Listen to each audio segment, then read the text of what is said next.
Bu fotograf St. Helen vulqoni otilishidan halok bo'lishini juda kech anglab yetdi. Robert Landsberg vulqondan juda ham uzoqda edi va unga hech narsa xavf tug'dirmayotgandek tuyular edi. Lekin Virjiniya hech kim kutmagandek xavfliroq bo'lib chiqdi.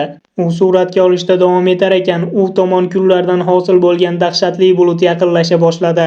U yaqinlashib kelayotgan kul oqimi harorati 426 darajagacha yetishini bilar edi va bundan hech kim omon qola olmas edi. Ammo u dahshatga tushib qochish o'rniga hech kim kutmagan ishni qildi.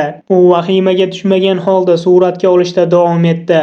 Kul oqimi unga yaqin kelib qolganida u tezlik bilan kamerasini salofan paketga o'radi va uni sumkasiga soldi. So'ng u kamerani mashinaga soldi va o'zi ham mashinaga chiqib sumka ustiga yotib kamerani o'z tanasi bilan himoya qildi. Qolgan barcha fotograflarning kameralari yonib ketdi. U esa bu harakati bilan o'z kamerasini saqlab qoldi va bu voqea shov-shuvga aylandi.